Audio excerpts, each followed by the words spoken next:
It's customary in Shavuot to study from the book of Ruth. The book of Ruth is an extraordinary sefer about an extraordinary woman, Ruth. The story begins in Eretz Yisrael. There was a great famine, a great drought. There was no food, no money. But there was one wealthy man by the name of Elimelech. The drought, the famine did not affect him or his family. He decided to move out of Eretz Yisrael to the land of Moab. What was his concern? He was concerned that now that the famine is going to increase, the poor people of Eretz Yisrael are going to come and knock at his door every 5 minutes. He says, I'm out of here. I don't want this headache. I'm leaving everything behind. I'm moving to Moab. He and his wife Naomi moved to the land of Moab with their 2 sons, Machlon and Kilion. When they moved to Moab, Machlon and Kilion married 2 sisters. These were not ordinary sisters. These were the daughters of the king of Moab, Eglon, and the names of their wives was Ruth and Orpah. Not long thereafter, Hashem punished Elimelech. He became poor. He lost everything. And later he died. He and his sons all died, leaving behind their wives without husbands, without money. Naomi decided it is time to go back to Eretz Yisrael. She told her daughters-in-law, stay here. There's no reason for you to come with me. But they pleaded, both Orpah and Ruth pleaded, no, we want to go with you. We don't want to stay behind. But she told them, what can I give you? I have nothing to give you. I have no children to give you. I have no money to give you. Stay here. Orpah decided, you're right. You have nothing else to give me. I'm going to go back home. After all, my father is a king. I am a princess. She gave her a kiss and went back home. Ruth, however, insisted, no, I'm not leaving you behind. I'm going with you. Your people are my people. Your God is my God. I'm going with you, Naomi, no matter what. She insisted and went with her mother-in-law to Eretz Yisrael. Ruth later married a very prominent man by the name of Boaz.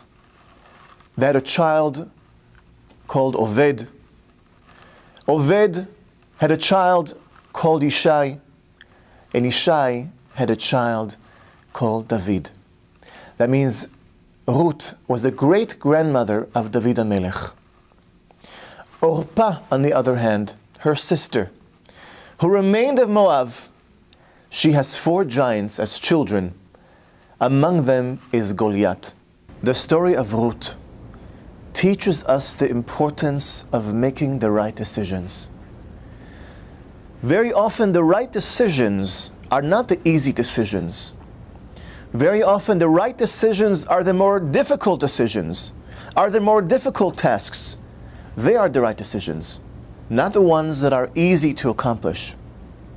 Imagine what would happen if Ruth decided to join her sister and go back home to be a princess. That seems to be the logical decision. I should go to Eretz Yisrael, back with Naomi, this poor mother-in-law. What does she have to give me? She decided that was the right decision. I'm not going to leave this widow alone. I'm not going to leave my mother-in-law alone. I'm going to be with her. I'm going to support her in any way that I can. That is the right decision, she felt. Even though logically it would seem the opposite. And look at what happened between the two. Ruth becomes the great-grandmother of David HaMelech. David HaMelech, the king of Eretz Yisrael, from whom Mashiach will come. Whereas Orpah, who comes from her, Goliath, who was later killed by David HaMelech. Look at the differences between the two. One made a more difficult decision, and one made a seemingly logical decision. In life, we're going to experience many decisions that we'll have to make. That could be life-altering, that could change our lives forever. Don't always think that the easiest decision or the easiest route is going to be the best decision. Sometimes it's the more difficult route. Sometimes we have to sweat. Sometimes we have to work a little bit harder. And that ultimately could be the right decision. Not the easier decision. Not the easiest route. Be'ezrat Hashem, may these words serve as an elevation to my father, alav shalom, Mori v'Rabbi, Eliyahu ben Tzivya, רוח השם תניחנו בגן עדן, עם כל השוכבים עמו בכלל הרחמים והסליחות, וכן יהי רצון ונאמר אמן.